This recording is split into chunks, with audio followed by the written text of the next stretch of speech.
A farmer sent a drone into a massive hole on his land to see how deep it was. But what the camera captured inside changed everything. Subscribe to the channel and tell us in the comments where you're watching from. The morning sun crawled slowly over the ridgeline, throwing a pale gold light across miles of brittle farmland. The air was already dry and heavy with the scent of dust. On the horizon, faint waves shimmered where the heat would rise by noon. Isaac Johnson stood on the back porch of his farmhouse, holding a chipped mug of black coffee that had long since gone cold. His gaze followed the flat lines of his fields, the same ones his father and grandfather had plowed before him. Once, they had stretched green and alive in every direction. Now, they looked like an old photograph left too long in the sun, bleached, cracked, and fading away. He'd been up since before dawn, feeding the few cows that hadn't been sold off last winter. Each movement came with the practiced slowness of someone who had done the same thing for 40 years.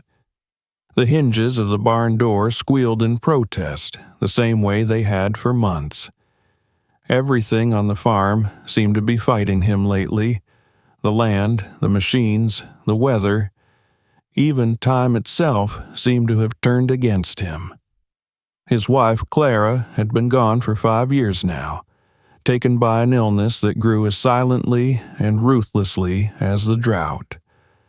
His son, Miles, lived in Atlanta, working as an engineer, too busy to call more than once a season. The last time they'd spoken, Miles had asked him, half-jokingly, why he still clung to this place. Isaac had laughed it off then, but now, standing alone among the dust and silence, the question came back to him like an echo he couldn't escape. He turned toward the cornfield, though calling it that felt wrong now. What stood there wasn't corn so much as dry stalks, and memories of what used to grow. He moved slowly down the dirt path, the ground beneath his boots brittle enough to crumble.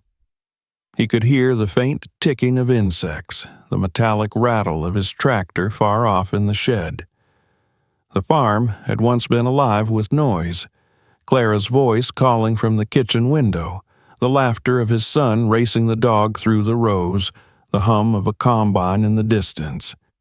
Now it was only wind and silence, and sometimes he wondered which one was lonelier. At the edge of the field, he stopped and looked over the expanse. There were spots where the soil had turned a strange gray, hard and uneven. He had noticed it first a few weeks ago, small patches that refused to grow anything, no matter how much he watered. He had assumed it was fertilizer burn, the way chemicals sometimes poisoned their own ground. But this morning, something about it seemed different. The light caught the surface strangely, like a bruise under the skin of the earth. He crouched down, running a rough hand through the dirt. It felt cool, almost damp beneath the surface, though it hadn't rained in months. He frowned, rubbed his fingers together, and brought the dirt to his nose. There was no smell of rot, no sign of oil or fuel, just the faint scent of clay and something else, something he couldn't name. When he looked up, the horizon seemed to waver. For a moment, he thought it was just his tired eyes, the heat bending light the way it often did at midday, but it wasn't heat yet. It was early, the air still cool, and the shimmer seemed to be coming not from the distance but from the ground itself. He rose slowly, his knees protesting, and walked toward the far end of the field. The sound beneath his feet changed, less crunch, more hollow thud, as though he were walking over an empty drum. He paused, listening. Nothing. The wind had stopped, the insects too. Even the faint rattle of metal from the barn had gone silent. That silence unnerved him more than anything. Nature was never truly quiet. He took another step, then another. And then he saw it. At first, he thought it was a shadow, a dark, perfect circle pressed into the earth. But as he drew closer, he realized it wasn't a shadow at all.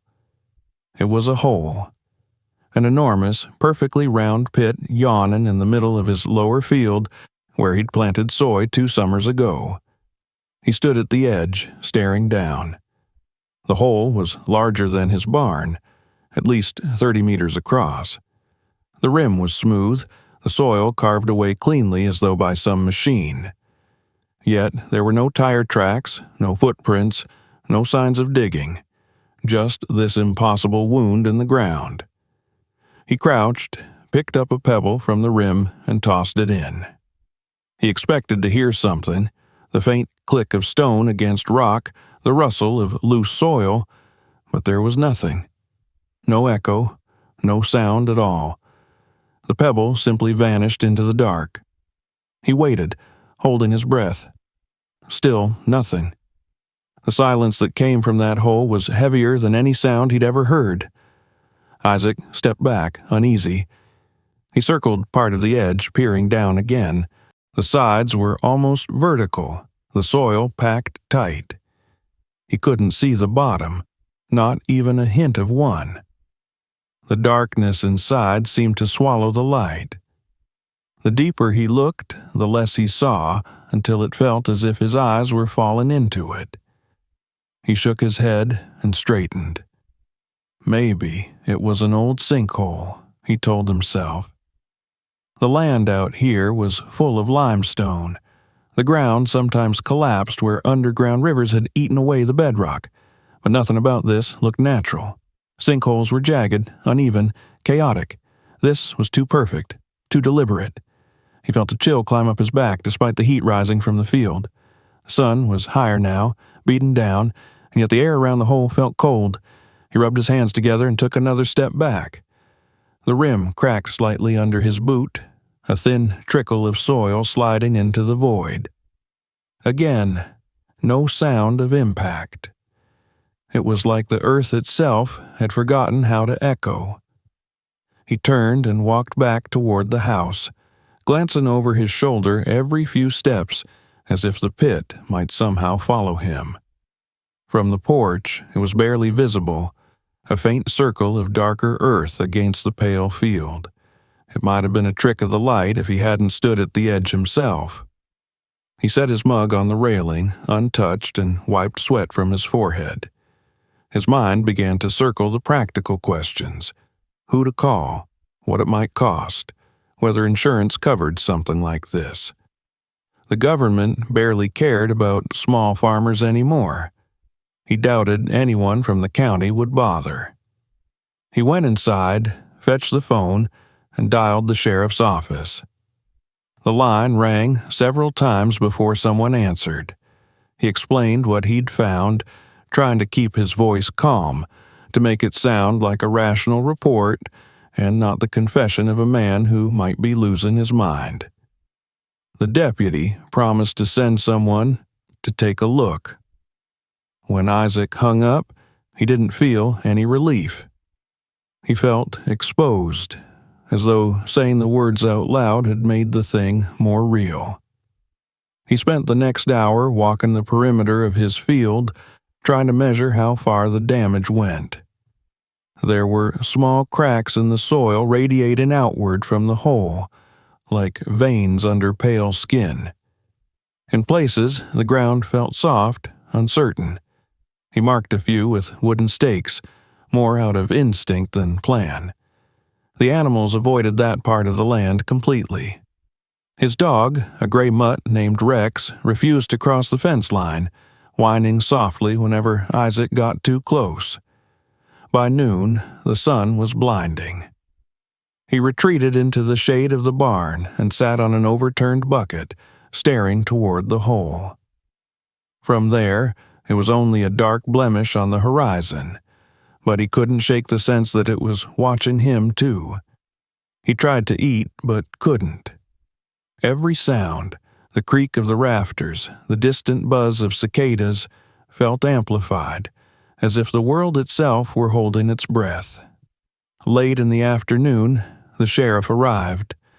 A broad man with a sunburned face and mirrored sunglasses, He took one look at the pit and sighed. "Looks like a sinkhole," he said, scratching the back of his neck. "We've had a few of these up north." He tossed a stone in, waited, frowned when no sound came back, then shrugged. "Probably just deep. I'll file a report. You stay clear of it for now." Isaac wanted to ask more, to demand an explanation, to insist on tests, but the sheriff was already walking back to his cruiser. Dust rose behind the tires as he drove away, and in moments the farm was quiet again. The emptiness of that silence pressed against Isaac's chest until he had to take a deep breath just to feel like he still existed in it. He spent the evening pacing the porch. The hole didn't move, didn't grow, at least not that he could see, but the shadows around it seemed to deepen as the sun went down. When the light finally died, the pit became invisible. Only the wind changed, carrying a faint chill from the direction of the field. He closed the door, locked it, and sat by the window with the lights off. Somewhere beyond the glass, the land that had fed his family for 3 generations now held something else, something that felt like hunger. He stayed that way for hours, staring into the darkness until it all blurred together, the house, the fields, the horizon. At some point, he must have dozed off. When he woke, the coffee on the table was cold again, and outside the first light of dawn was spreading over the fields. For a brief moment, everything looked ordinary, the world as it had always been. But as the sun climbed higher, the dark circle came back into view, silent and perfect. Isaac stood on the porch, his hands trembling slightly. He didn't know what the hole was or how long it had been there, but one thing was certain. It wasn't leaving. He thought of the sheriff's casual tone, the empty promise of help, the long line of failures that had already eaten at this land, drought, debt, decay. Maybe this was just another way for the earth to reclaim what men had tried to own. Yet something deeper told him it wasn't that simple. He could feel it in his bones, a quiet vibration running through the ground beneath his feet.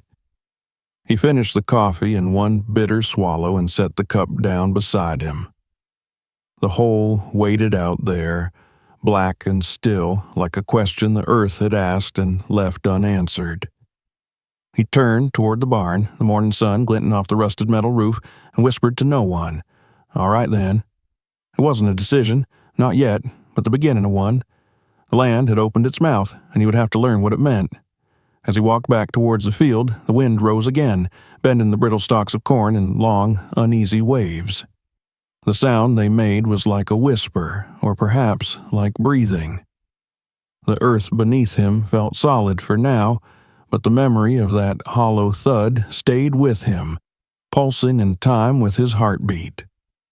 Whatever had happened out there, whatever waited below the surface, it had already begun to change the rhythm of his life.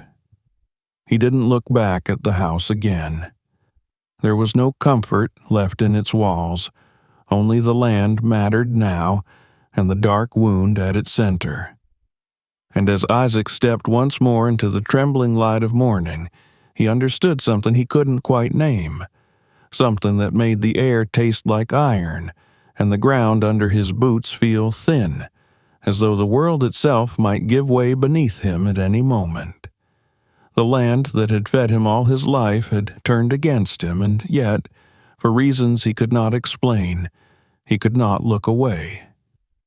The next morning brought no peace. The sun climbed through a pale haze, and Isaac found himself awake before it breached the line of low hills to the east. He hadn't slept much, not after the way the house had seemed to tremble in the small hours of the night. It could have been wind or the settling of old timbers, but in the quiet that followed, the sound had felt too deep, too deliberate, like something shifting far beneath the ground. He had lain still in bed, listening until the clock ticked past 3, and exhaustion finally won over unease. When he stepped outside, the air was oddly still, and the familiar morning sounds, birds, rustle of the trees, the distant cry of coyotes, were missing. It was as if the land itself had decided to hold its breath again. From the porch, he could already see the outline of the pit across the field, the perfect circle blacker than the shadows around it. His first instinct was to turn away, to pretend it wasn't there, but he knew he couldn't.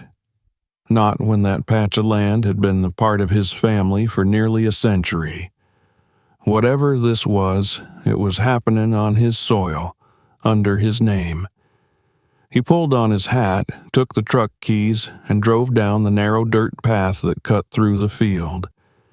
As the tires crunched over the dry soil, the ground seemed softer in places than it had been the day before.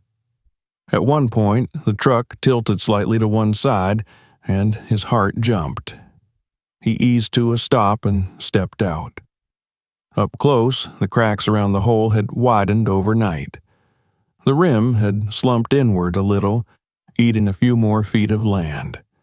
The soil at the edge looked darker, almost wet, but when he touched it, it was cold and dry as ash. He walked a slow circle around it, careful not to get too close. The hole was still perfect, unnaturally so. There were no loose rocks, no scattered dirt piles, nothing to suggest how it had formed. The wind that passed over it was cool, with a faint metallic tang. He tried again, just once more, to test its depth. He found a flat piece of rock near the fence, roughly the size of his hand, and threw it hard into the darkness. He waited. A second passed, then another. No sound. No echo. Just silence. He drove back to the house and called the sheriff again. This time, the dispatcher told him they'd already logged his report, that a county geologist would take a look when possible. Isaac pressed for a timeline, but the woman's tone turned clipped, bureaucratic. "Sir, we have more urgent priorities," she said before hanging up. Frustration began to rise in him, mixing with the quiet dread that had been building since yesterday. He wasn't a man who scared easily. He'd seen droughts burn entire harvests to dust, watched storms flatten barns, and buried both his parents in the same year. But this silent, bottomless hole in the middle of his field, felt like something different. It wasn't a thing he could fight or fix or even understand. And the worst part was how invisible it was to everyone else. By late morning, a pickup pulled up at the edge of the property. 2 men stepped out, one short, one tall, both in khaki shirts with county patches on their sleeves. They introduced themselves as field geologists from the regional office. The shorter man, a thin fellow with sunburned cheeks, carried a clipboard. The taller one had a small case of instruments. Isaac led them to the field. They walked the perimeter, took a few readings, dropped a small metal sensor on a wire into the hole, and waited. After a few minutes, they pulled it back up. The shorter one scribbled something on his pad. "So, what's it look like?" Isaac asked. The taller man shrugged. "Could be a subsidence collapse. Maybe groundwater erosion. Hard to say without more testing." "How deep is it?" "Hard to tell. Our line stopped at about 400 feet, but it didn't touch bottom." Isaac frowned. "You're saying it's deeper than that?" "Could be. Could just be that the line snagged."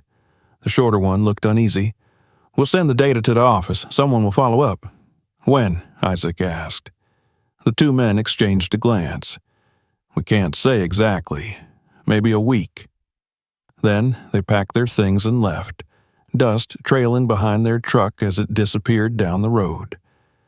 That evening, Isaac sat on the porch again. The sun had gone down behind a thin layer of clouds, turning the world gray. He watched the field until it disappeared in the dark, but his mind stayed fixed on the hole. It wasn't the depth that frightened him anymore. It was the way it didn't behave like a part of the world he knew. Every natural thing had a sound, a limit, a rhythm. But this seemed to exist outside those rules.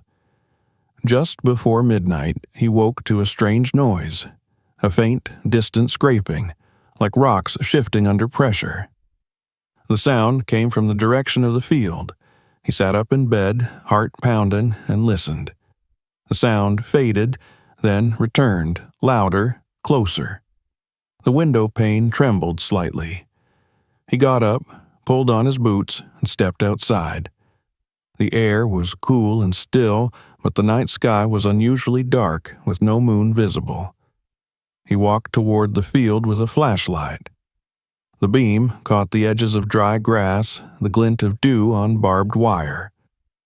As he neared the hole, the sound stopped. He swung the light down into the pit, but the beam vanished after a few yards, swallowed by shadow. For a long moment, he stood there, listening to the quiet. Then he heard it, a single crack, sharp and deep, followed by a faint rustle. He stepped back just in time as part of the rim gave way, sending a small avalanche of soil sliding into the darkness. When he returned in daylight, the hole had grown again. It was now nearly 40 meters wide. The ground near it was sagging in a subtle slope, as though being slowly drawn inward. The livestock refused to graze anywhere near that side of the field. Even Rex wouldn't cross the fence line anymore. Isaac drove into town that afternoon. He stopped by the county office, where a young clerk behind a counter told him that his report had been escalated. She handed him a form to fill out for potential land damage compensation, then went back to typing. He tried to press for details, what the geologists had found, whether they'd return, but she only smiled thinly and said, "These things take time." As he walked out, he caught sight of a man in a suit speaking to the same geologists he'd seen the day before. They looked tense, glancing in his direction. When he approached, the suited man turned away, murmuring something under his breath before leading the others into an office. Isaac stood there a moment, uncertain whether to follow, then left. Back at the farm, he couldn't shake the feeling that something was happening beyond his understanding, and beyond his control. That night, he sat at the kitchen table, poring over old maps he'd found in the attic. One was from the 1950s, back when his father had bought the land from a mining company. There was no mention of underground shafts, but in the corner, barely legible, was a faint stamp. Property surveyed for subsurface exploration. He traced it with his finger, wondering what it meant. He decided to call the county again the next morning, but when he picked up the phone, the line was dead. At first, he thought the power might have gone out, but the lights still worked. He checked the outside box. The wires were intact. It didn't make sense. He told himself it was probably the wind, but the nagging suspicion that it wasn't wouldn't go away. By late afternoon, he noticed something else. Tire tracks, fresh ones, near the field. Heavy, wide treads that didn't belong to his truck or any vehicle he owned. They led from the dirt road to the far edge of the property, near the pit, and then disappeared. The soil was too hard to hold clear impressions, but he could still make out the faint pattern of thick boots around the tracks. Someone had been there while he slept. He spent that evening on the porch with his shotgun across his knees, watching the horizon fade into darkness. For the first few hours, nothing happened. Then, near midnight, faint lights flickered out over the field, white, moving in slow arcs. At first, he thought they were fireflies, but the movements were too steady, too deliberate. They hovered for several seconds before winking out, one by one, swallowed again by the dark. The next morning, when he went to check the hole, he found a small metal tag half buried near the edge. He brushed the dirt off and read the faded letters, GeoSafe Env, Division. Beneath it, a serial number. He'd never heard of such a company. The tag looked new. He drove into town again, taking the tag with him, but when he searched the name online at the public library, nothing came up. No records, no address, no contact information, just the words restricted access when he tried one of the government directories. That evening, clouds rolled in from the west. The air grew heavy and electric. For the first time in months, he thought it might finally rain, but when the first drops fell, they weren't the cool relief he expected. The rain was warm and carried a faint, sharp smell like oil and metal. He stood on the porch, watching as it hissed into the dry dust and turned it dark. When it stopped an hour later, the sky cleared as though nothing had happened. He looked toward the field. The pit was steaming faintly in the last light of day. He didn't sleep that night. Around 3 a.m, he heard the sound again, the deep, low rumble beneath the house. The window panes shivered. The coffee cup on the table rattled and fell, shattering on the floor. Then, just as suddenly, it was quiet. By dawn, he was standing at the edge of the pit again, bleary-eyed and unshaven. The air above it was cooler now, almost misty. He picked up a handful of soil.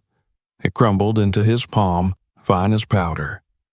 Something deep below shifted, and the faintest echo reached his ears, like a sigh, or maybe the settling of stone. He wasn't sure anymore what was real and what his mind was inventing. He looked out over the field, at the barren land stretching endlessly around him, and felt smaller than he ever had in his life. The earth had opened a wound in the heart of his farm, and no one cared. The government would file it away, the county would forget, and he would be left to live on the edge of something that was slowly swallowing him whole. When the sun rose again, Isaac turned away from the hole and walked back toward the house. He knew he couldn't leave it alone. The silence, the mystery, the sheer indifference of it all. It demanded answers. He told himself it was curiosity, but deep down he understood it was something closer to desperation. The land that had once sustained him was dying, and he needed to know why. He stood on the porch a long time, staring at the horizon where the light was turning gold again. The day was beginning as all others had, with the smell of dry dust and the faint hum of distant wind. But nothing felt the same. Something had shifted, both in the soil and inside him. Whatever this was, it had already claimed part of his world. And he knew that unless he found the truth, it would take the rest. Isaac hadn't seen a real sunrise in weeks, not since the hole appeared. Each morning, the same gray light spread over the horizon, thin and lifeless, as though the sun itself was wary of shining on that patch of land. He barely noticed the dawn anymore. Most nights, he didn't sleep. He sat by the window or on the porch, listening for that distant rumble, half expecting the earth to split wider beneath his feet. The hole had become a presence, a shadow that never left his thoughts. Every sound, every small tremor drew his attention back to it.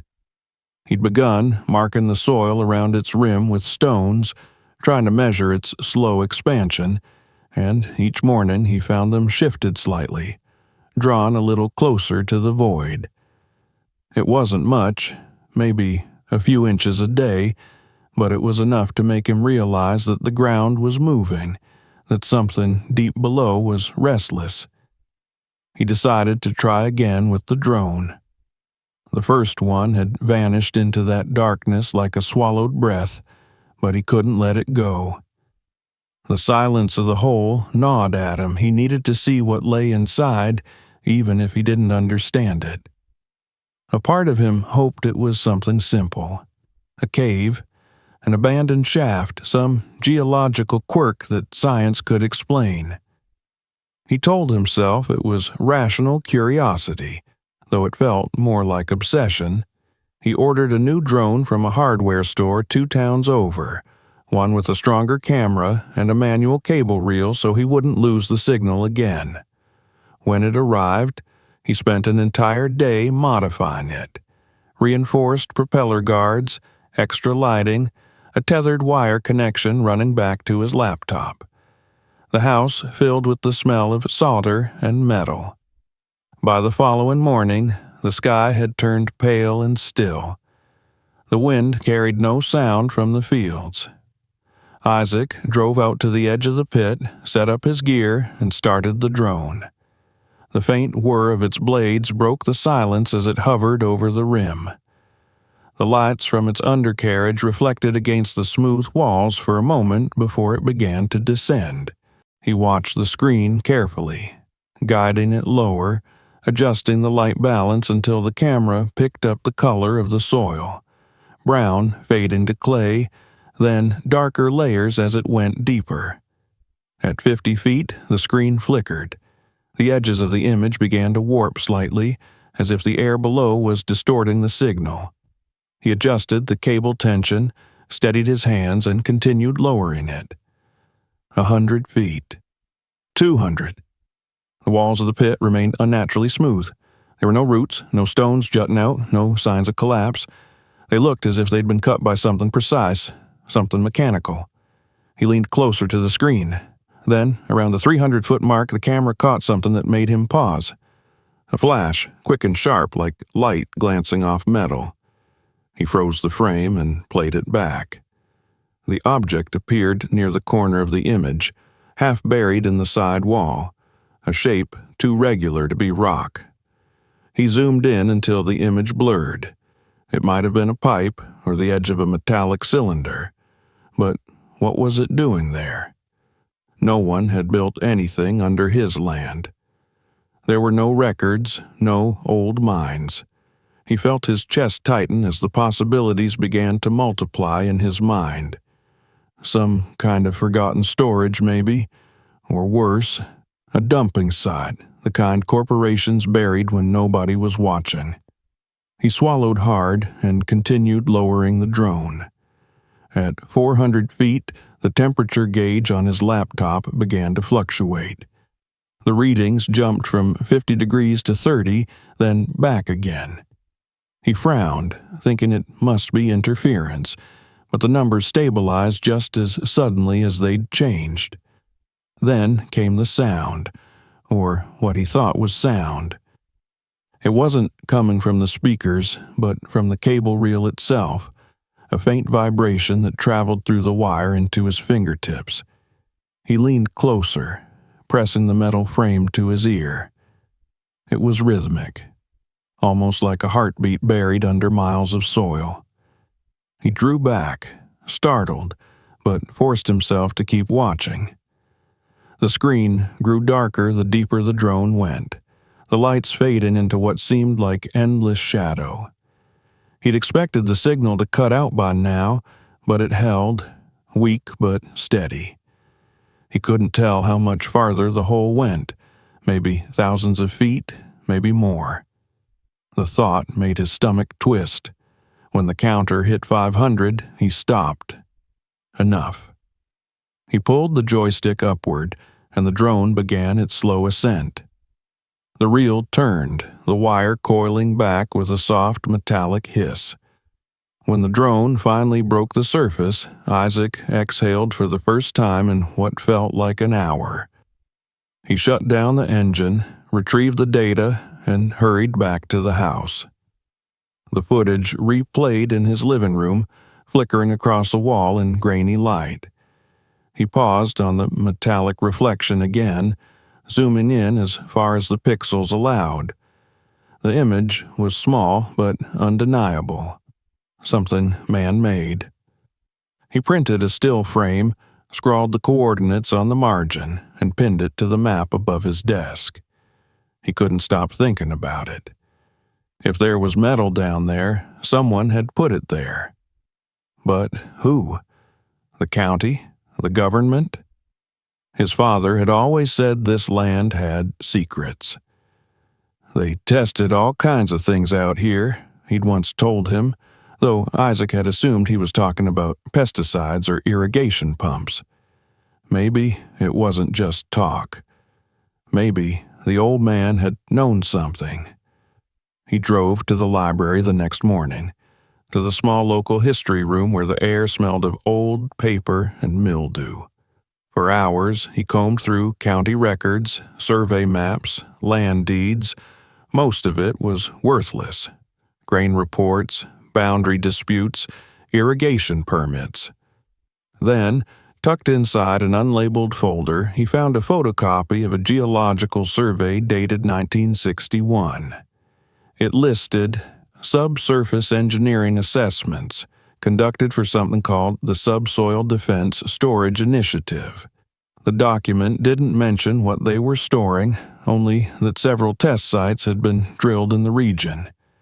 The coordinates were faded, but when Isaac compared them to his map, one matched his property line almost exactly. He sat back in the chair, staring at the paper. His first reaction was disbelief, then anger. They'd used his land, his family's land, as part of some secret project, and no one had told them. Whatever they'd buried was still down there, decaying. The hole wasn't a natural collapse. It was the earth finally revealing what they'd hidden. He photocopied the document and brought it home, laying it beside the printed still from the drone. The pieces fit together in a way that made too much sense. He needed to tell someone, but who would listen?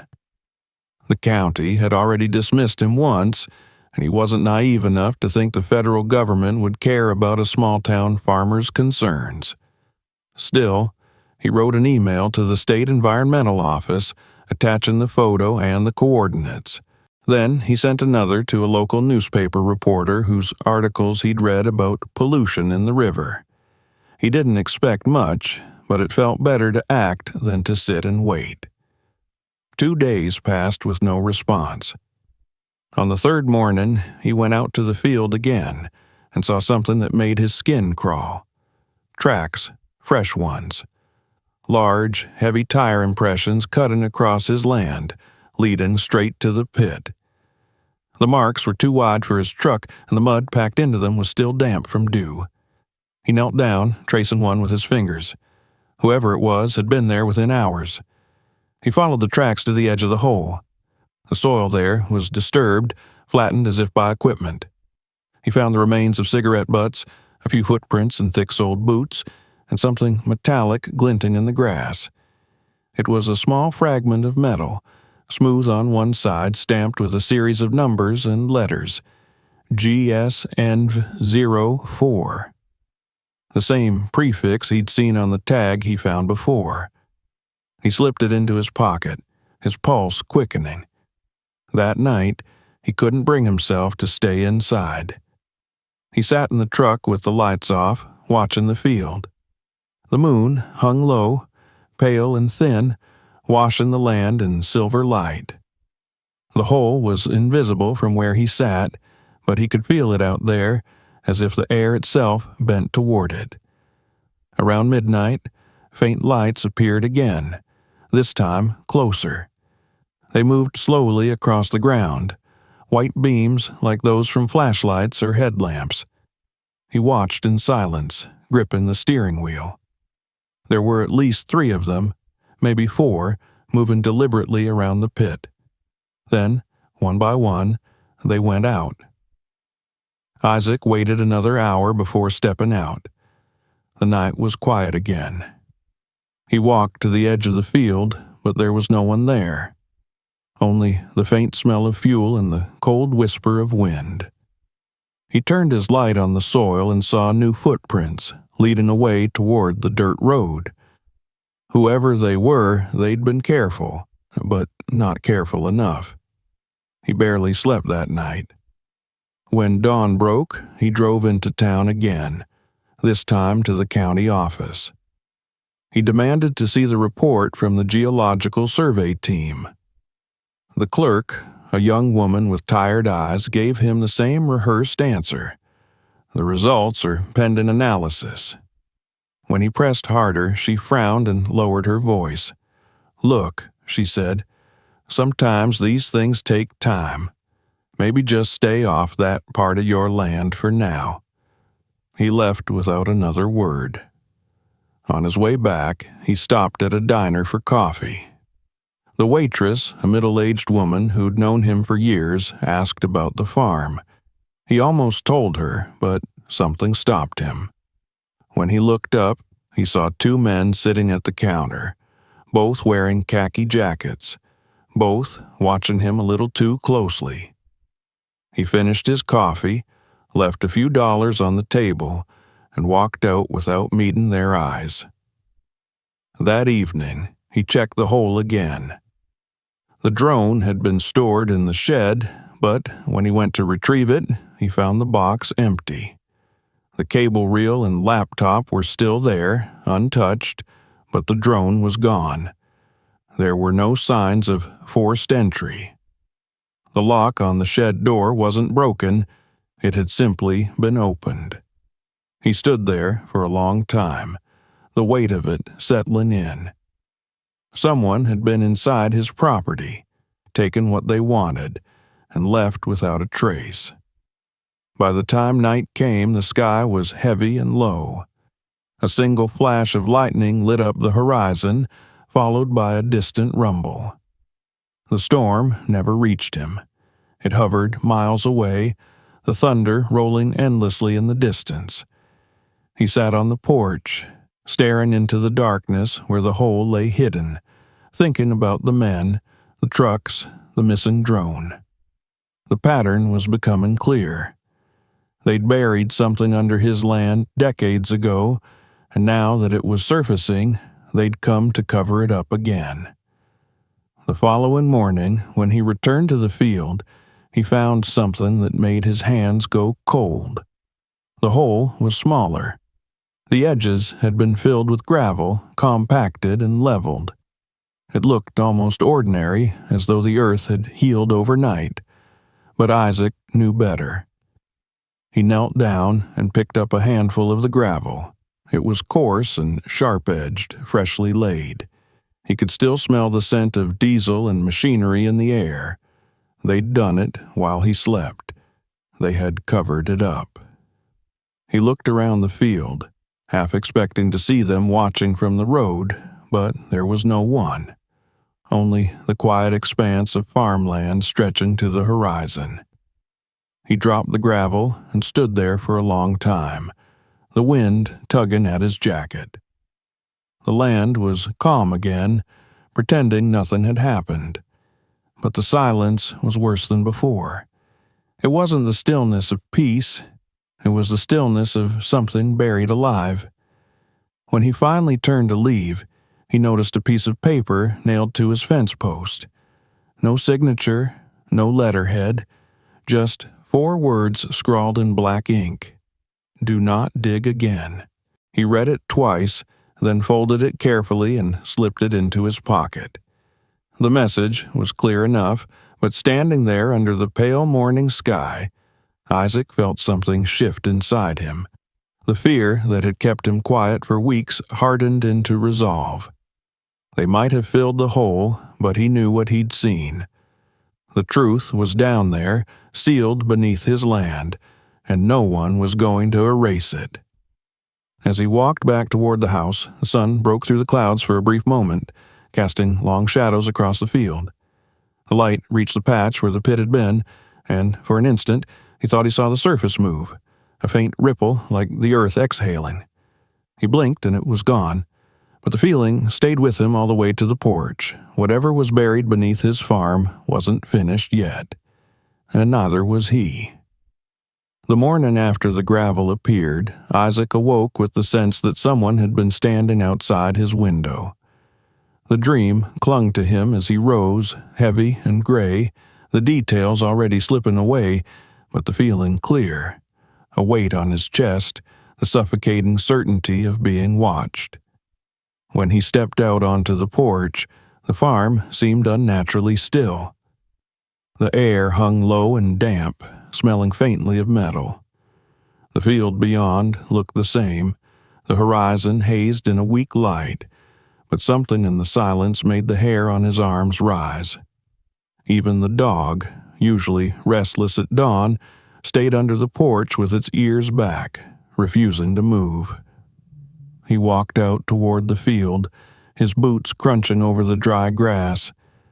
From a distance, the filled pit looked harmless now, just a patch of pale gravel blending into the rest of the land. But up close, it was too precise, too clean, the way the rocks had been leveled and pressed. He crouched, ran his fingers through the stones. Beneath them, the earth was cold.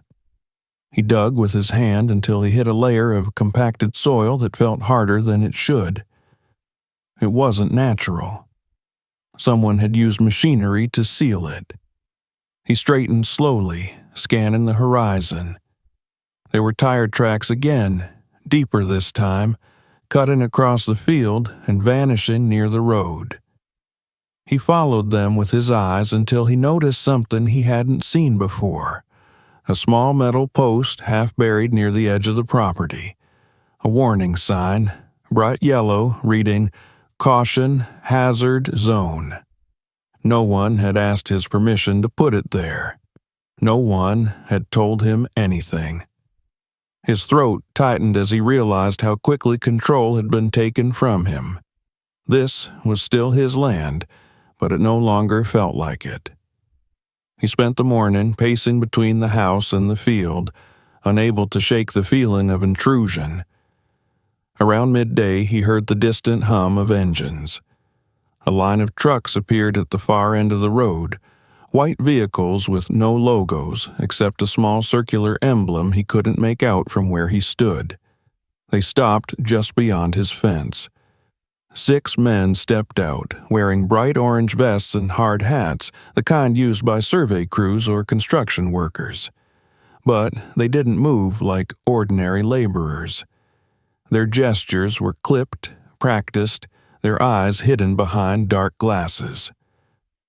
One of them, tall and broad-shouldered, walked up to the gate while the others began unloading equipment. Tripods, scanners, a portable generator. Isaac met him halfway, heart pounding. The man smiled without warmth and extended a clipboard. "Mr. Johnson," he said, his voice calm, rehearsed. "We're here to conduct a safety inspection. Temporary access only. Shouldn't take more than a few days." "Safety inspection for what?" Isaac asked. "Ground instability," the man replied.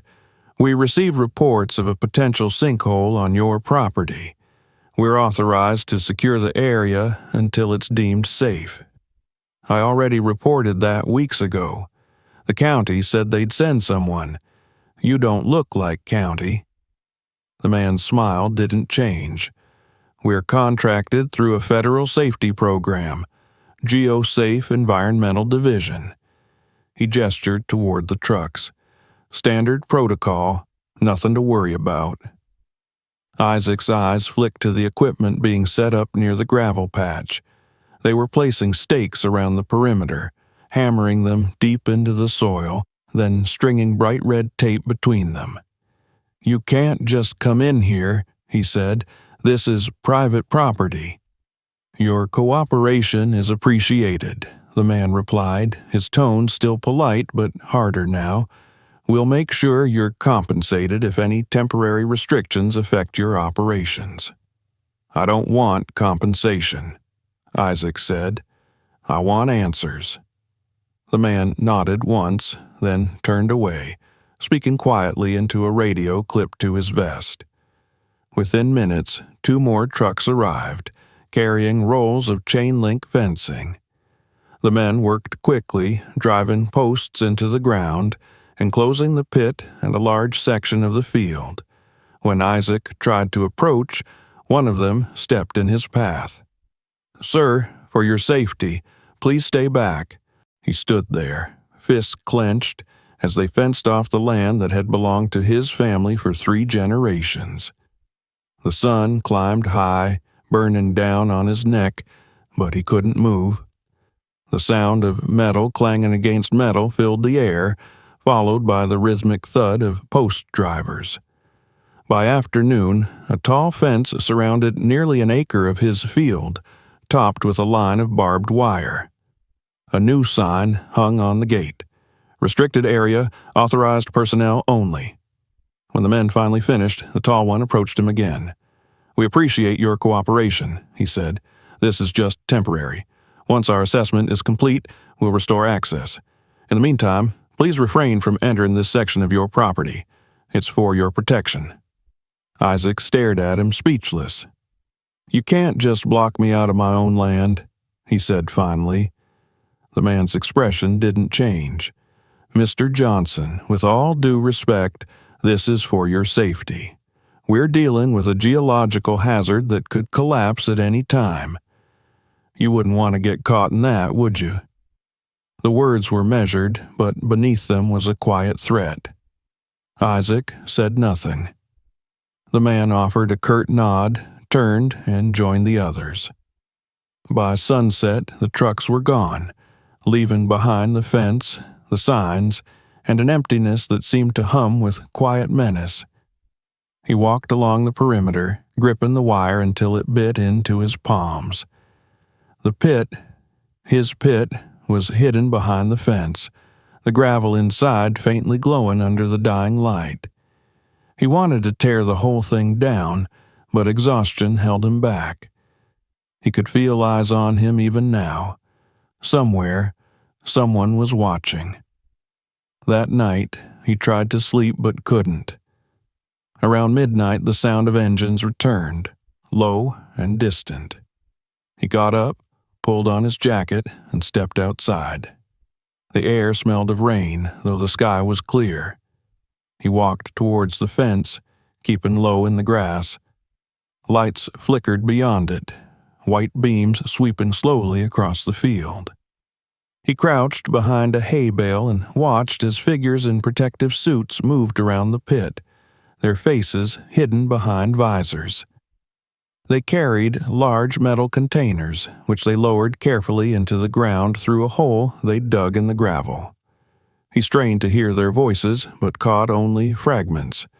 Stabilization compound, containment breach, level 4 clearance. The words made no sense to him, but the tone did. Urgent, secretive.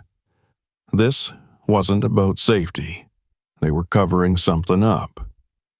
He stayed there until the lights went out and the trucks drove away.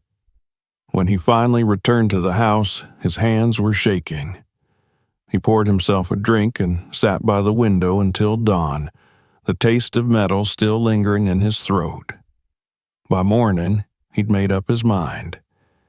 If they thought they could bury whatever they'd done under his land, they were wrong. He went into town looking for help. The local paper's office was small, a single-story building with faded blue paint and dusty windows.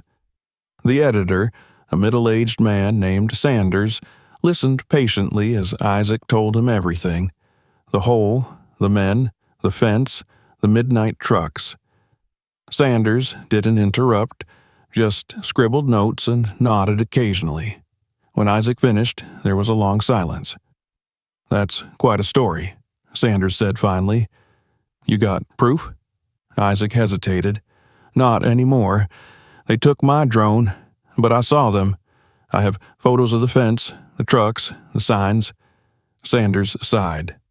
"Look, I believe something's going on out there, but without hard evidence, I can't print this. These government contracts, they've got lawyers who eat small papers like mine for breakfast. I could lose everything." "So that's it?" Isaac said. You're just going to ignore it?" The editor looked genuinely sorry. "I'll make some calls, see what I can find. But don't expect miracles."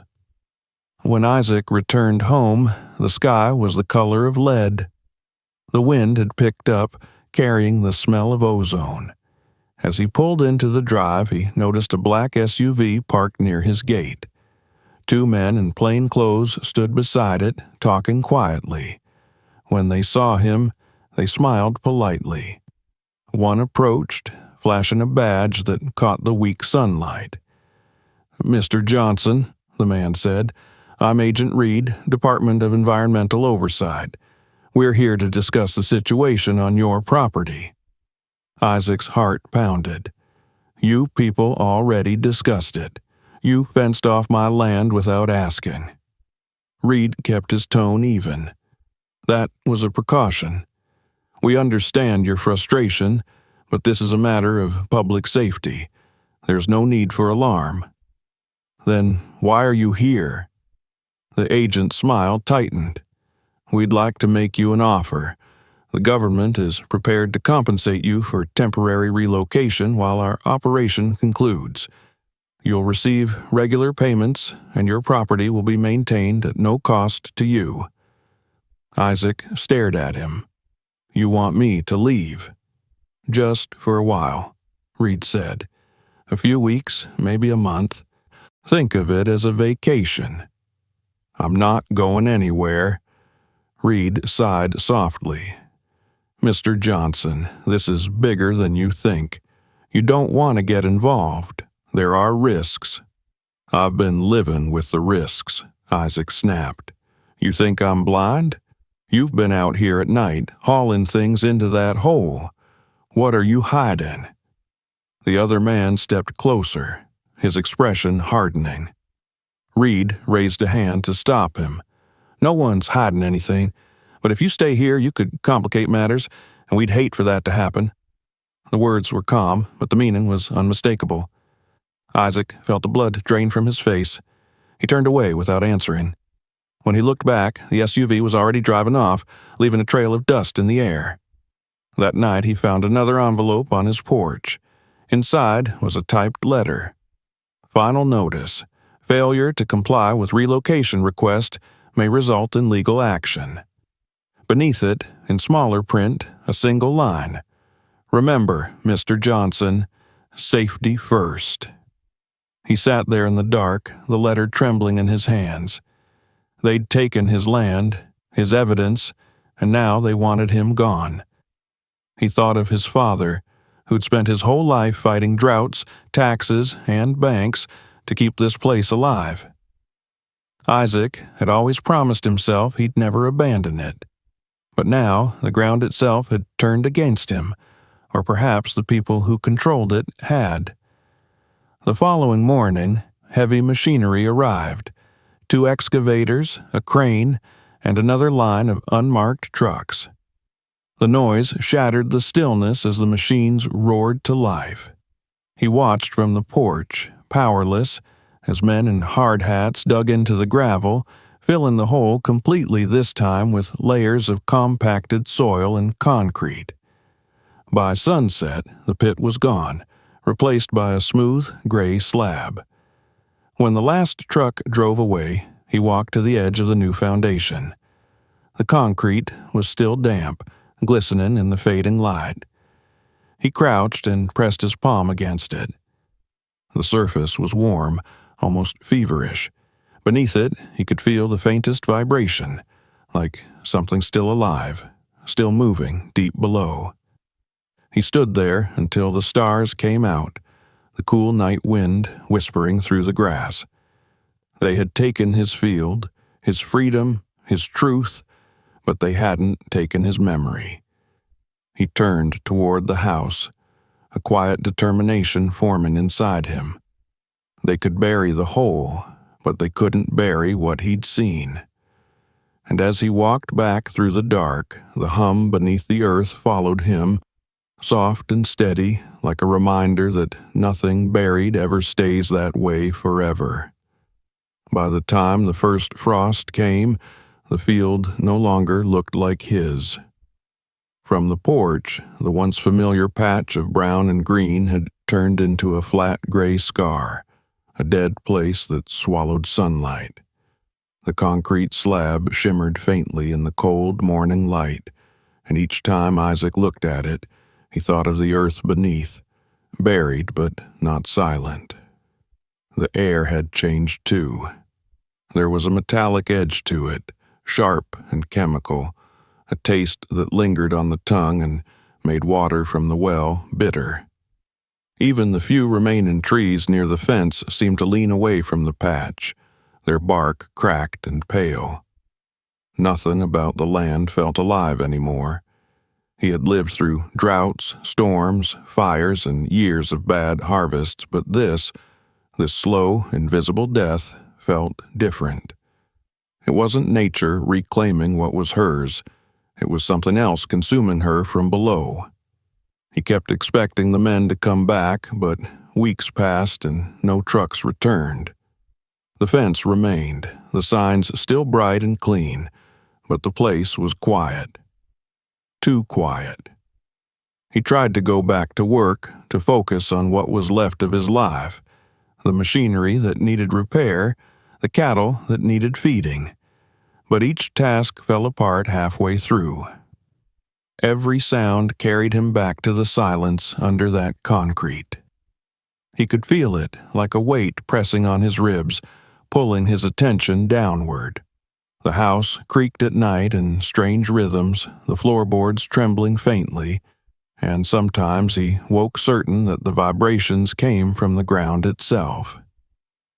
He began to keep a journal, not because he thought it would help, but because he needed proof that his memory was still reliable. Each entry was short, written in his cramped, uneven hand. Fence intact, no trucks today. Water smells worse. Heard low noise again at 2 a.m.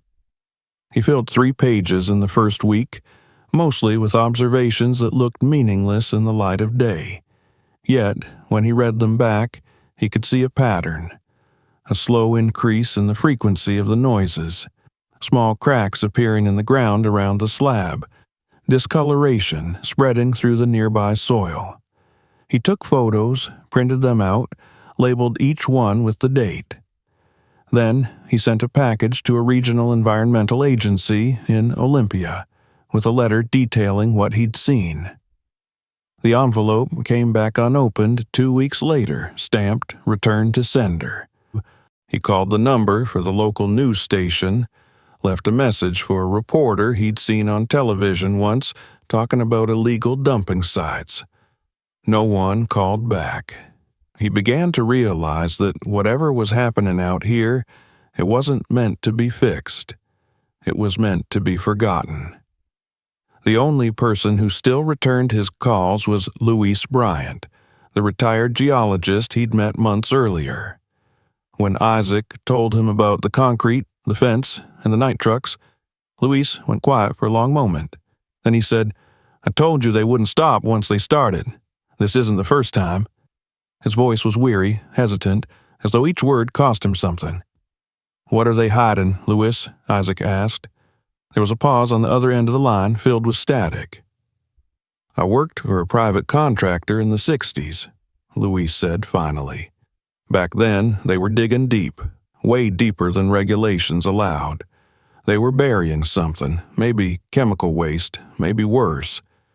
They called it containment, but we all knew it was just disposal. When they sealed the site, they poured concrete, left it to settle, and walked away. If it ever leaked, the land itself would take the blame." "You're telling me that's what this is? A toxic pit?" "Could be. But if that's true, it's unstable. Those materials don't stay put forever. Pressure builds, soil shifts. If you're hearing sounds, that means it's active again. The ground's reacting." "Active how?" Luis hesitated. "You don't want to know, Isaac." But Isaac did want to know. He wanted to know everything. The hole had already taken his sleep, his peace, and now it was taking the land itself. If it was poisoning his soil, It would reach the water next, and then the whole valley. The thought of it spreading in silence while officials pretended it wasn't there filled him with a rage that tasted like rust. That night, he decided to prove it. He went to town and bought a small drone from a hobby shop, cheaper than the one that had been stolen but good enough for what he needed.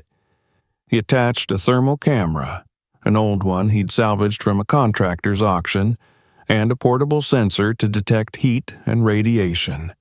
It wasn't perfect, but it would tell him if the ground was changing. He waited until after midnight, when the road was empty and the air still. The moon hung low behind a veil of thin clouds. He climbed the fence, careful not to touch the wire where it gleamed with faint traces of dew, and crossed to the center of the slab. The surface was smooth and cold, even through his boots. He crouched, unpacked the drone, and switched on the controller. The machine whirred to life, its small rotors stirring the dust. He guided it up a few feet, then sent it in slow circles above the fenced area. The screen flickered, showing the faint outlines of the slab in gray-blue tones. At first, everything looked uniform. Then the sensor spiked. He frowned, zoomed in. In the center of the concrete, beneath the surface, the thermal image glowed faintly, an irregular patch of heat pulsing like a heartbeat. He adjusted the scale. The temperature was far too high for soil or rock. Something under there was generating energy. He recorded everything, capturing the readings, the images, the sound of the faint mechanical hum that his microphone picked up when he hovered low over the slab. Then he switched to radiation detection. The numbers climbed immediately, subtle but steady. Not high enough to be lethal, but unnatural all the same. He stared at the readings until the chill in his gut became something close to panic. Suddenly, the drone's signal wavered. The image froze, then filled with static. A moment later, the motors stopped responding. He tried to pull it back, but it dropped out of the sky, vanishing into the darkness near the far edge of the fenced zone. He cursed under his breath and sprinted toward it. The night was utterly silent except for the faint buzz of crickets. When he reached the spot, the drone was still smoking slightly, its lights blinking weakly. He crouched to pick it up and froze. There, pressed into the concrete a few inches from where the drone had fallen, was a small circular crack. It was no wider than a coin, but from it rose a faint wisp of vapor, gray and thin. The air above it shimmered as if heated. He knelt, holding his breath, watching as the crack widened a fraction of an inch. The vapor thickened, curling into a thread that drifted toward his face.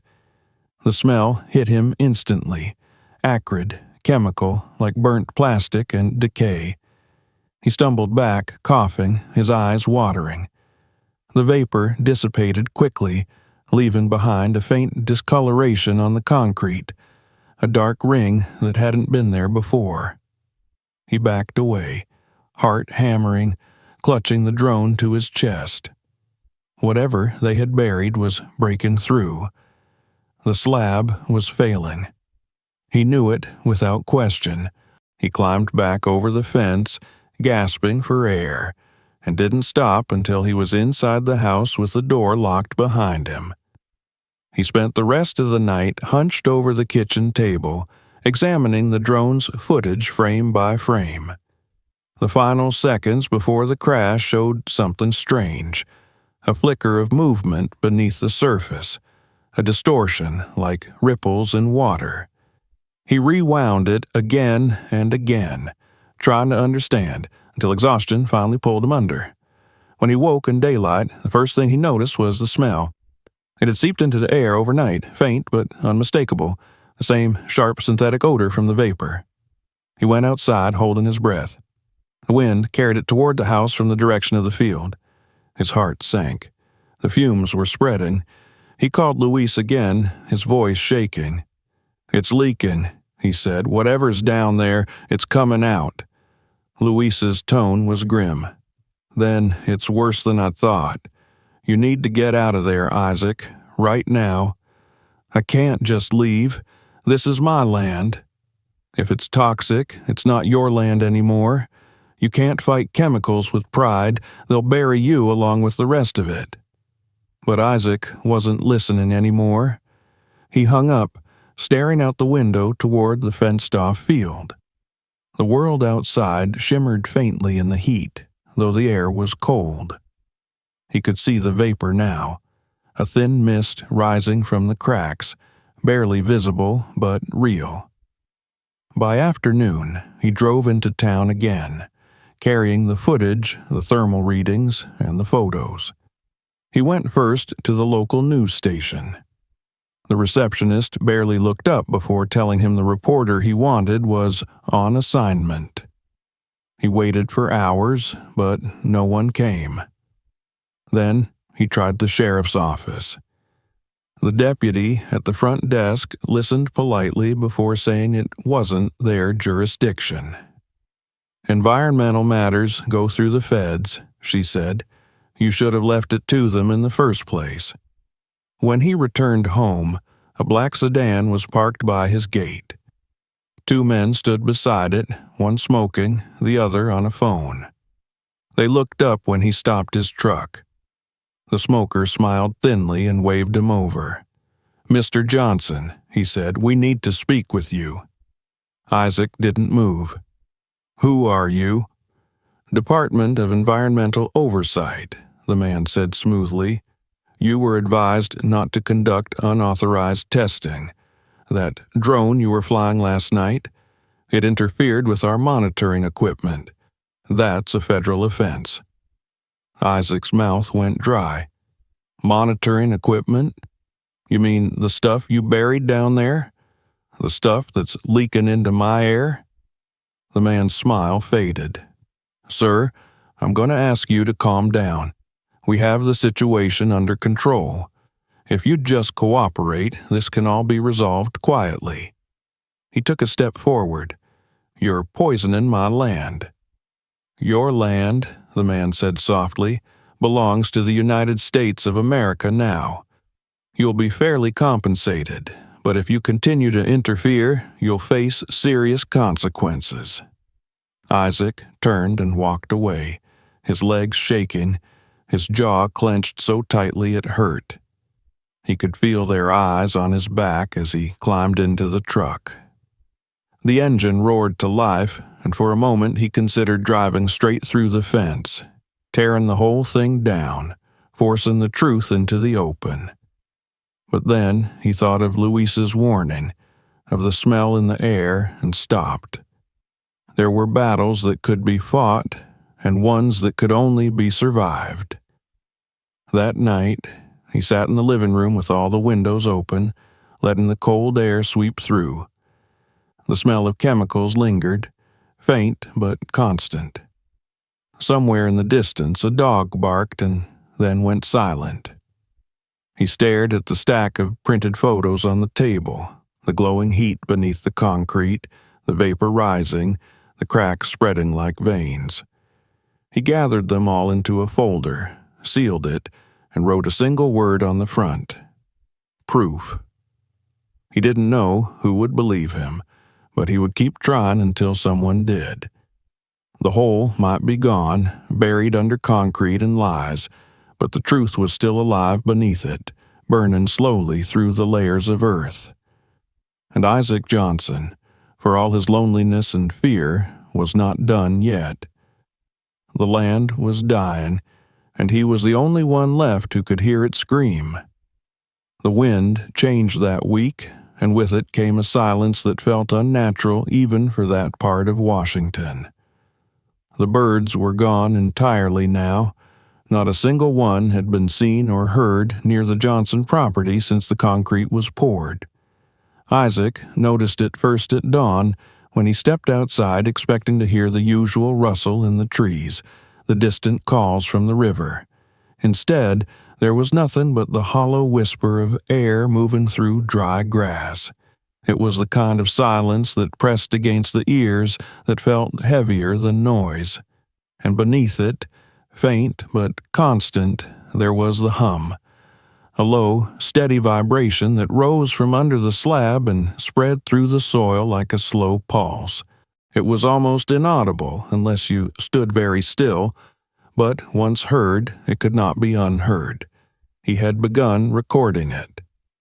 At first, he thought it was the power lines humming in the wind, or perhaps the distant traffic on the interstate miles away. But the sound persisted even on still nights, even when the electricity in his house was cut. He placed an old cassette recorder near the fence line, leaving it overnight. When he played the tape the next morning, the noise was unmistakable, a deep, resonant frequency that seemed to change rhythmically like breathing. It didn't sound mechanical. It didn't sound geological either. It was something else entirely, something alive. He tried sending copies of the tape to environmental agencies, universities, even a small online forum for amateur geologists. No one responded. A few emails bounced back immediately, marked undeliverable. He knew what that meant now. The name Johnson and the coordinates of his farm must have been flagged somewhere, locked behind bureaucratic walls. He was no longer a citizen filing complaints. He was a problem to be contained. The water from the well had turned yellow by then. He'd stopped drinking it days earlier when it began to taste faintly of iron and something sharper, like battery acid. He sent samples to a testing lab in Yakima under a false name. When the report came back, the results were alarming. Elevated levels of heavy metals and trace radiation far beyond acceptable limits. There was a warning note attached. Sample source may have been contaminated by industrial waste. Avoid consumption or prolonged exposure. He read the words 3 times, then folded the paper carefully and placed it beside his journal. At night, the noise beneath the ground grew louder. It didn't just come from the field anymore. It resonated through the walls of the house, up through the floorboards, into the frame of the bed where he lay. Sometimes it rose suddenly in pitch, like pressure being released from a great depth. Other times it dipped into a long, slow moan that made the windows vibrate. The dog, already nervous, refused to enter the house after sunset, choosing instead to hide under the porch. Isaac couldn't blame him. He called Luis again, desperate for an explanation. The old geologist sounded older now, his voice cracked and slow. "It's pressure," Luis said. "That's what you're hearing. When waste reacts underground, it builds gas pockets. The earth breathes in a way. If the containment's breaking down, that sound is its warning." "What happens when it breaks completely?" Isaac asked. There was a pause on the line. "Then you'd better not be there to find out." He hung up without saying goodbye. For days after, he couldn't stop imagining what was below that slab. The buried chamber, the sealed drums, the chemical sludge pushing upward against the earth's crust. But sometimes, in the quiet hours before dawn, when the hum deepened into something almost tonal, he could swear there was structure to it. Not random vibration, but rhythm, cadence, a pattern. He brought the recorder closer to the slab and left it running for several nights. When he played back the tapes, he began noticing repetitions, 3 long pulses, 2 short, then silence, then again. He mapped them out on paper, unsure whether he was analyzing data or slipping into obsession. Either way, it gave him something to hold on to. On the 5th night, the recorder captured something else, a secondary tone, faint but distinct, higher pitched than the rest. It wasn't constant. It came and went, almost like a response. He listened with the headphones pressed tight against his ears, the hair on his arms rising. There was no mistaking it now. The sounds weren't natural. They were interacting, communicating. He stopped sleeping altogether after that. The nights became long vigils at the edge of the field, his flashlight trembling in his hands as he watched for movement beyond the fence. Sometimes he thought he saw the air shimmer above the slab, like heat rising from pavement, even in the cold. Once, he caught a faint glimmer in the dark, a reflection or maybe a light beneath the surface.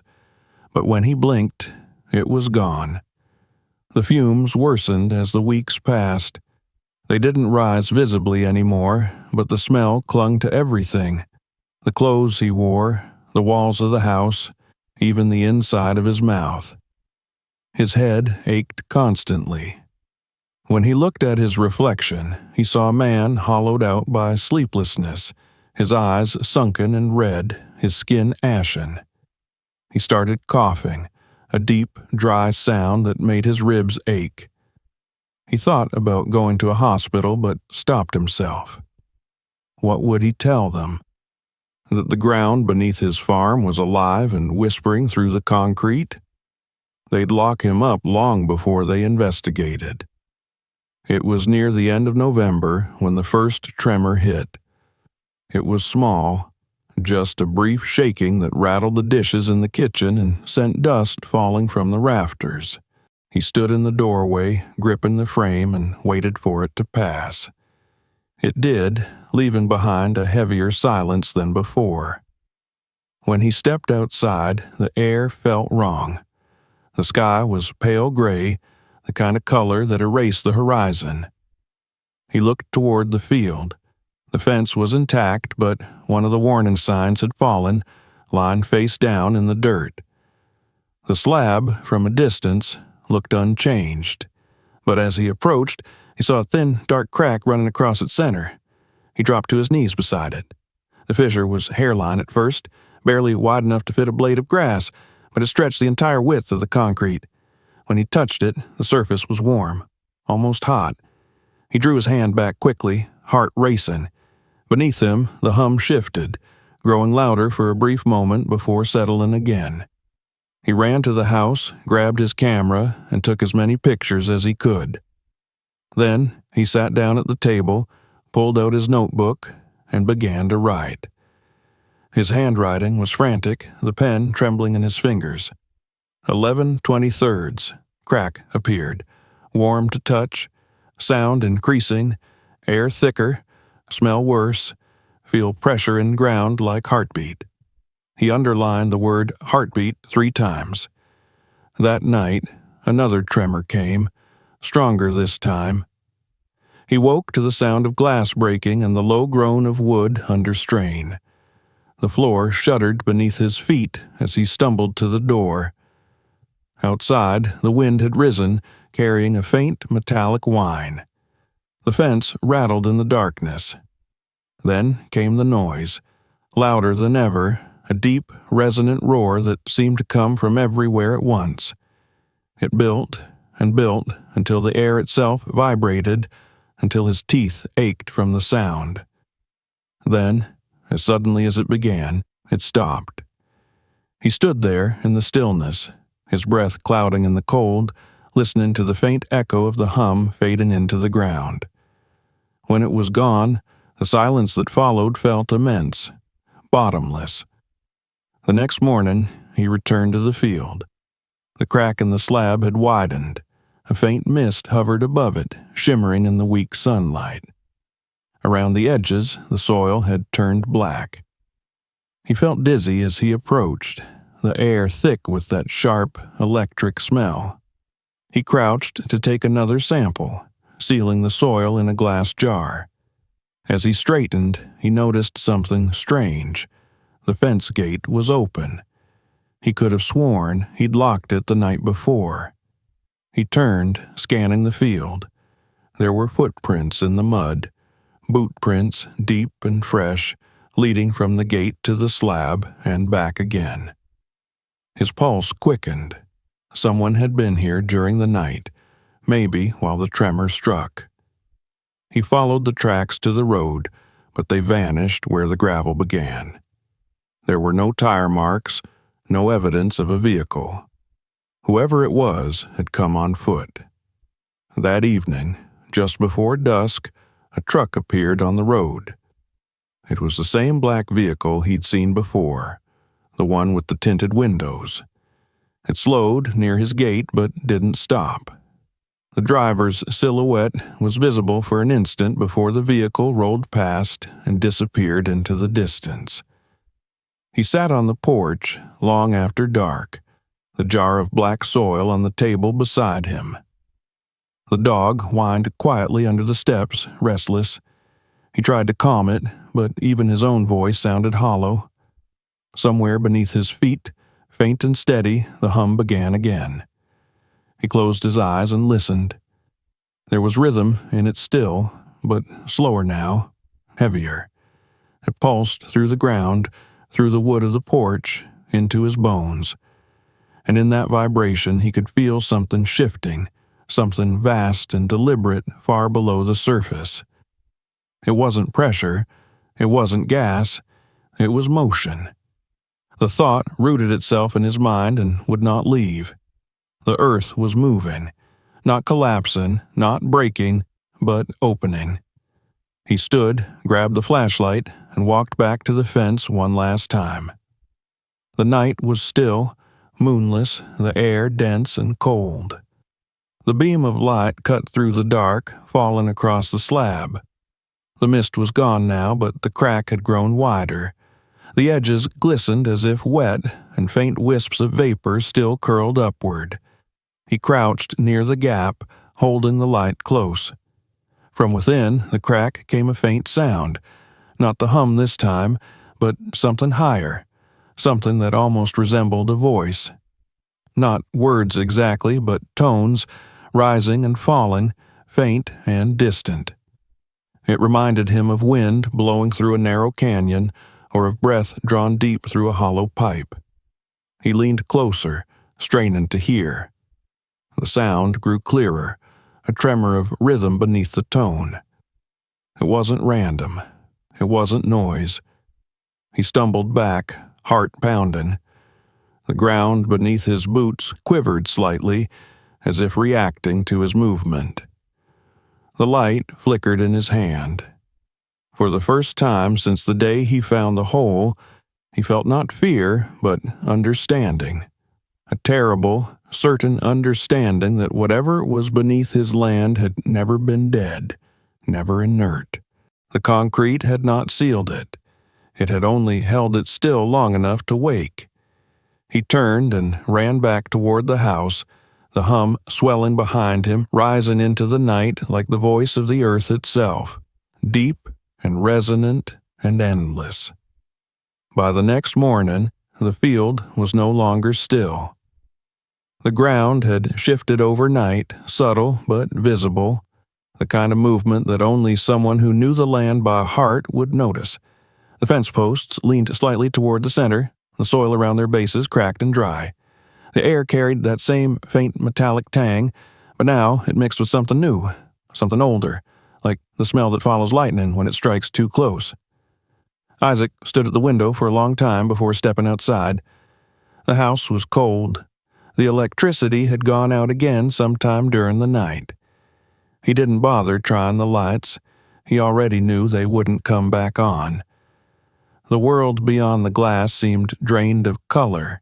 Even the morning sun looked pale, filtered through a haze that hadn't been there the day before. He wrapped his coat around himself and walked toward the field. The sound beneath the ground had changed. It wasn't steady anymore. It came in waves, uneven and unpredictable. Sometimes it was so faint he thought it had stopped. Then suddenly it would swell, pressing against his ears and the base of his spine like the pulse of something enormous moving far below. As he crossed the dirt path, the vibrations traveled through the soles of his boots, soft at first, then sharper. It was as though the ground itself was breathing, slow and strained. The crack across the concrete slab had widened further, forming a jagged seam that split the surface nearly in two. A thin mist hung just above it, pale and shimmering in the light. The smell was stronger here, thick and chemical, stinging his throat when he breathed too deeply. He crouched near the edge of the fissure, the same place where he had first seen vapor weeks ago. The concrete was damp now, almost slick, and when he pressed his hand against it, he felt warmth radiating upward. Beneath that warmth was something else, a faint tremor, rhythmic, alive. He pulled back, standing slowly, his heart hammering in his chest. The hum deepened suddenly, rolling through the ground like distant thunder.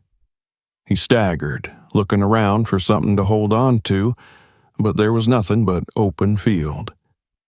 Then, as quickly as it began, the vibration stopped, leaving an aching silence in its place.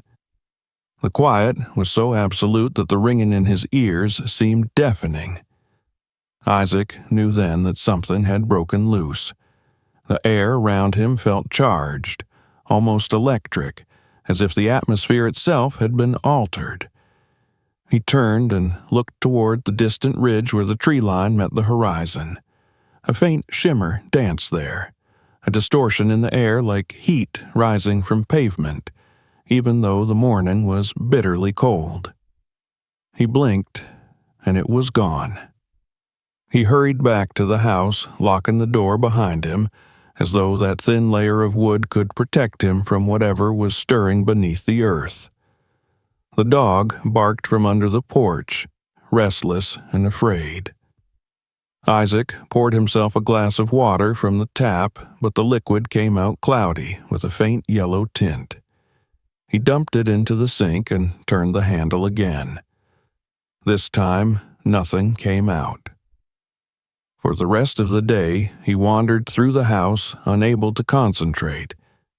He tried to read, to fix the generator, to write another journal entry, but every few minutes his mind returned to the field and the crack.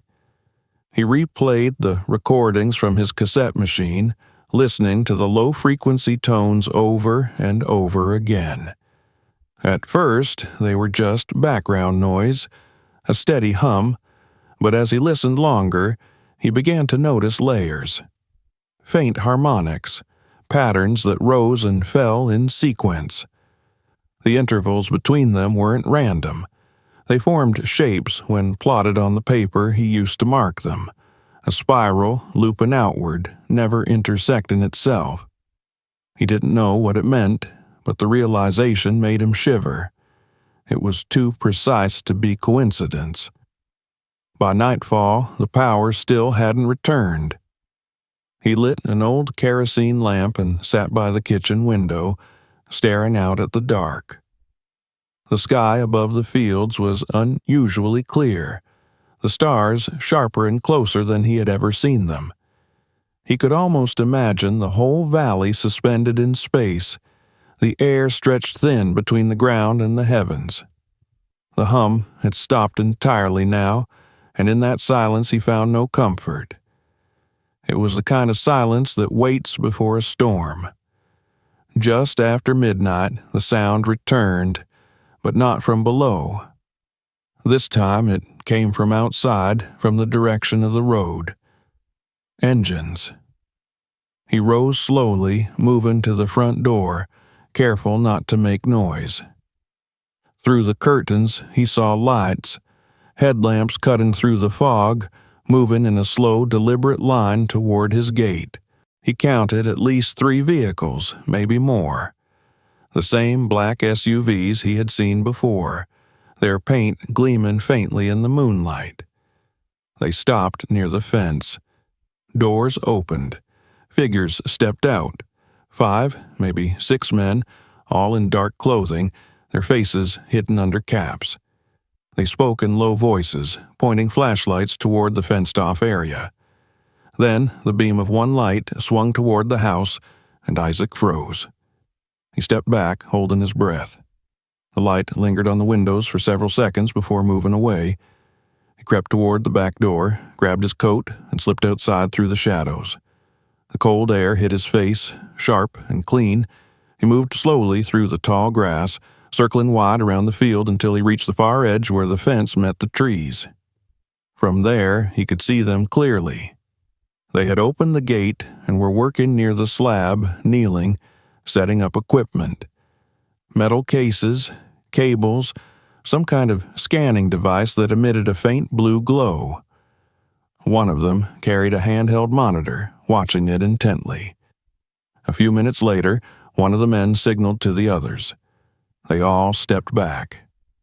The hum returned, louder now, but artificial, generated by whatever machine they had brought. The ground vibrated faintly again, the fence rattling in its posts. Isaac crouched lower, shielding his face from the light. Then he saw it. Movement on the concrete. The fissure he'd seen earlier was widening before his eyes, the edges pulling apart with slow, deliberate force. Steam rose from the gap, illuminated by the men's lamps. They were trying to open it. He felt his stomach twist. They weren't sealing the pit or repairing damage. They were activating it. The hum reached a pitch that made his teeth ache. One of the men shouted something, but his voice was lost in the roar. The mist thickened, billowing upward, and for a moment the light from their equipment flickered wildly. Isaac took a step back, then another. The noise stopped abruptly, followed by a sharp, hollow pop, like air rushing into a vacuum. The mist collapsed in on itself, sucked downward into the crack. When it cleared, the fissure was gone. The slab was whole again, smooth and unbroken. The men froze, staring at the surface in silence. One of them said something into a radio. Another bent down to touch the concrete. Then, as if on cue, they began packing up their gear, moving quickly and efficiently. Within minutes, they were back in their vehicles, driving off into the night. Isaac waited until the sound of engines faded completely before standing. The air smelled different now. Cleaner, colder. He climbed over the fence and approached the slab cautiously. It looked perfect, untouched. Even the black stains that had once marked the edges were gone.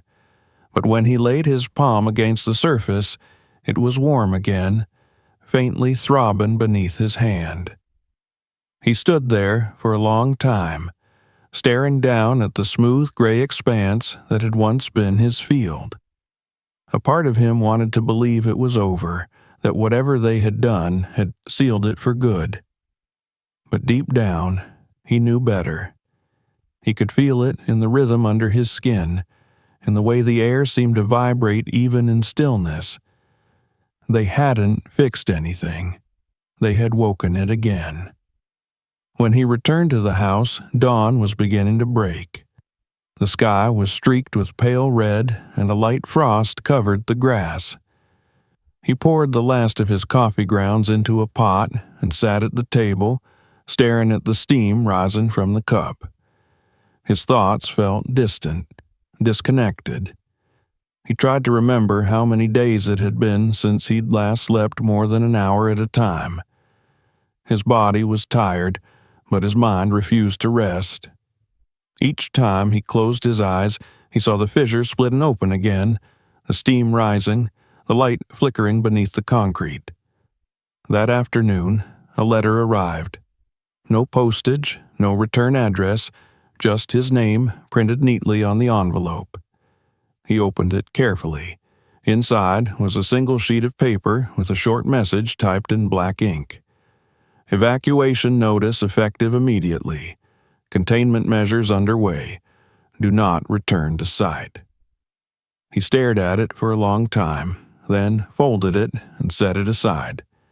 Containment measures. The phrase echoed in his mind, hollow and meaningless. He'd seen their containment. It wasn't protection, it was silence. That evening, as the sun set behind the ridge, the hum began again. Louder this time, steady and unbroken. The vibration spread through the ground, through the walls of the house, through his body. He stood on the porch, watching as the light faded from the sky.